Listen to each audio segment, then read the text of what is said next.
Hello, this is Angela with Parker's Permaculture. Thank you for tuning back in. Today I have a non-gardening video.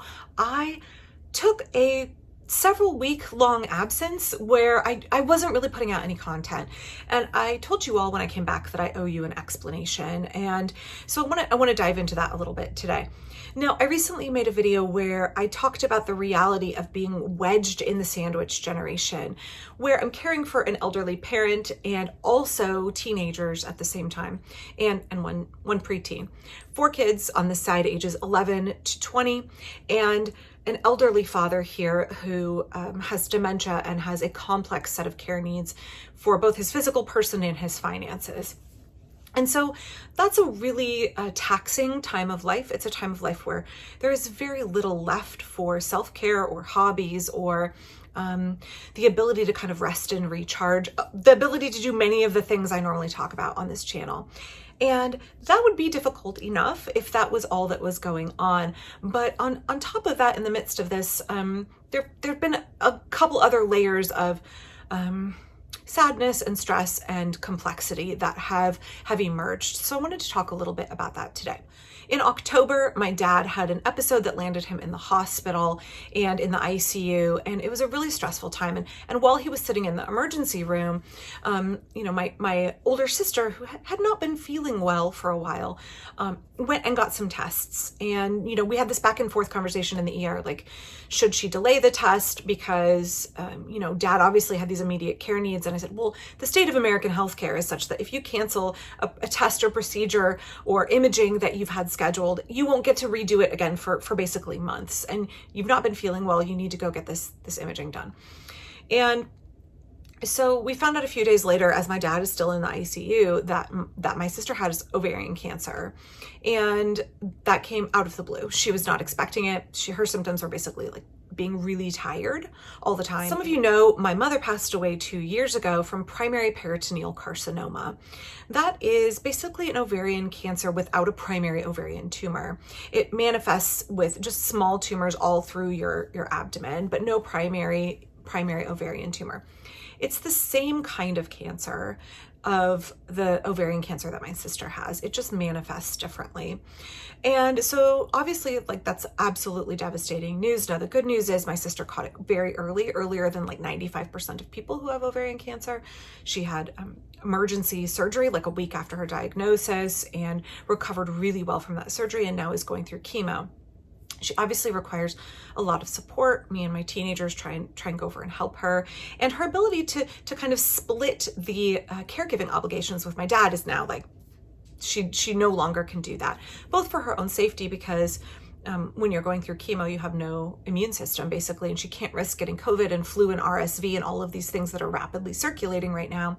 And when you have a loved one who lives in a care facility or is in a hospital, all of those things are higher risk. They are circulating often more than in the general population. So, I've now seen my caregiving obligations for my dad really increase. I now have caregiving obligations with my sister, and obviously the tremendous grief and sadness that comes when a loved one has an unexpected cancer diagnosis. So when my mother was diagnosed with cancer, she was kind of the first woman in our family to have cancer. We don't have any history of breast cancer or other reproductive cancers, and so it really came as a shock. And my mom was in her early 70s, and, for whatever reasons, that is a time of life when a lot of people get different kinds of cancer. And so we just kind of assumed it was a fluke thing. She got genetic testing for the BRCA1 and 2 genes, and it was negative. So that was a relief. She said, you girls don't have to worry. You girls, meaning me and my sister and my 2 daughters, you girls don't have to worry. We don't have this really common pairing of genetic mutations that increase your risk for female cancers. And we just assumed it was kind of a freak thing. And, my mom lived about 3 years after her diagnosis. That is a long time for someone with primary peritoneal carcinoma. It is a brutal and fast moving cancer. And so we were really lucky to have that time with her. And she had a really good quality of life during that time and got those extra years with her grandkids. But we weren't anticipating any further action needed on our part. So when my sister ended up having the same kind of carcinoma with a primary ovarian tumor, That just felt like out of the blue. So that immediately triggered a need for me to get genetic testing, for her to get genetic testing. And we went through that process very, very quickly. I'm really grateful our insurance like expedited that. I had to have imaging done as well. And, you know, the conclusion of all of that, the conversation that ended up evolving with, you know, both the genetic counselor and with my GYN and with a surgeon is that, you know, I need to have an oophorectomy as soon as possible. So I need to have my ovaries and fallopian tubes removed ASAP, like should have been years ago. So on top of all of the other things going on in my life, I now have to like squeeze in a surgery and recovery. And you know, my imaging was all really good. My labs were all really good. So that's great. We don't have a known genetic risk. And that either means that my mom has a new mutation that you cannot yet, had a new mutation that you cannot yet test for, that my sister inherited and I could have inherited and my daughters could inherit, that we just don't have the capacity to know what that mutation is. Or there could have been some environmental factor that increased my mom and my sister's and therefore my risk. Something about the household that we lived in or grew up in, or some other environmental factor.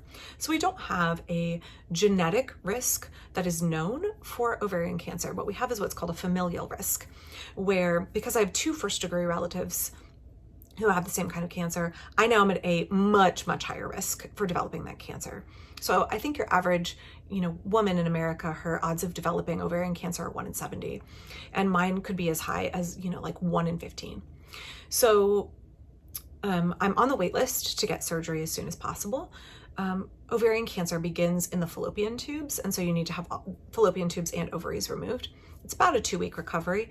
Unfortunately, because of the state of American healthcare, as I mentioned at the beginning of this video, the wait list is anywhere from potentially 4 to 8 months. If I needed a total hysterectomy as well, which I'm not going to get, I don't have any risk factors or need to do that, the wait list would be like 12 months. That's just where we're at in the, you know, beginning of the collapse of American healthcare.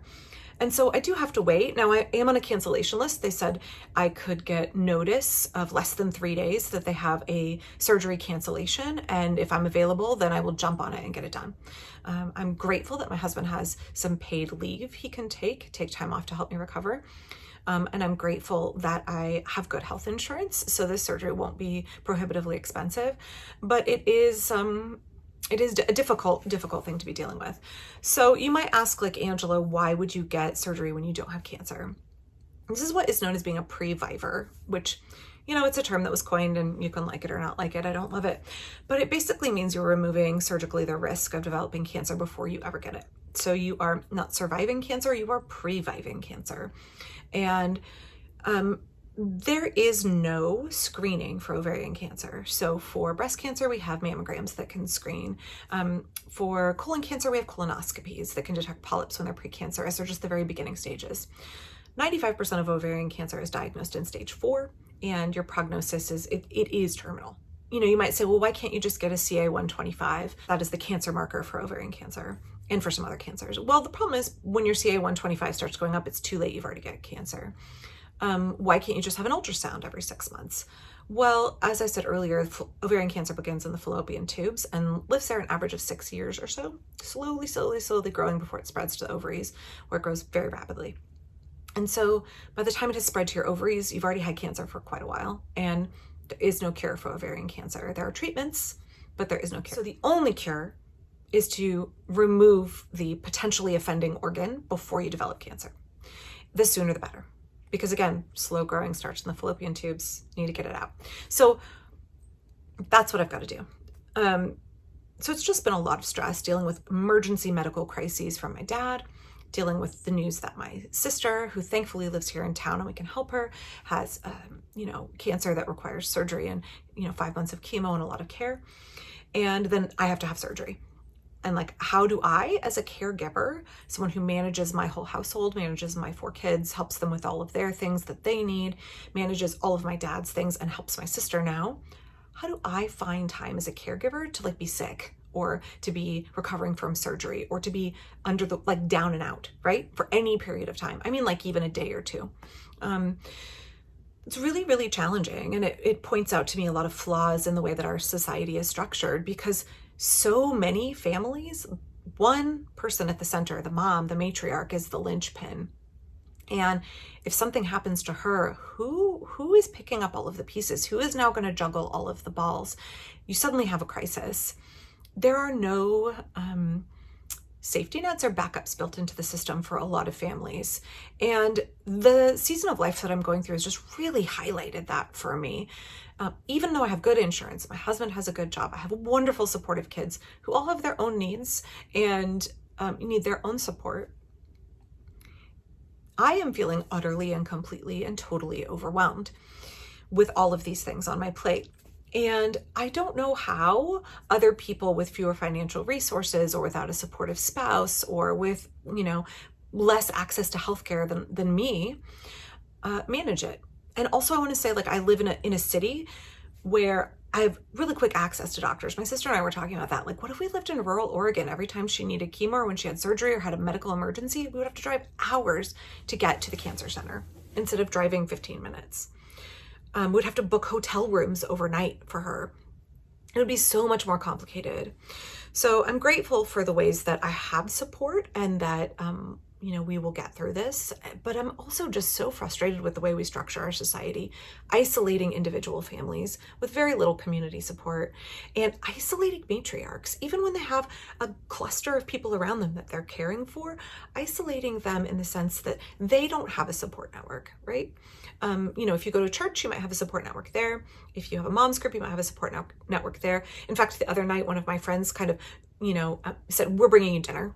You don't get an option. We're bringing you dinner. That's happening, which is great because it's very hard for me to accept help from other people because I have that very long-term feeling of being very isolated and I can only depend on myself, that kind of hypervigilance that comes in a lot of women's lives when if you don't manage it yourself, it doesn't happen. So I was really grateful. They brought me just the most amazing dinner. My family ate wonderfully well, like a banquet, basically. It was just extravagant. And then we had leftovers for lunch the next day. It was wonderful. So thanks for watching today. That's where I'm at. I will try to keep posting videos a few times a week. We will see how things go. If I disappear off the map, you'll know it's because I got called up for a cancellation and was able to get in quickly for surgery when otherwise I will be waiting for several months. But that's how things are going right now. If you are somebody who holds space for somebody, I would appreciate or praise for somebody or what have you, whatever your spiritual beliefs are. I hope that you would be willing to do that for me and for my sister in particular and our family. And I will be back very, very soon. I have so much permaculture stuff going on. I have a huge list of things I want to talk about and share, and I'm scrambling to find the time. So please know the list of topics that I hope to get to in 2023 is quite long, and I hope you'll be patient with me. And I hope that you all are taking care of yourselves as well, checking on your neighbors, checking on folks in your community, and also asking for help when you need it. And I'll be back really soon.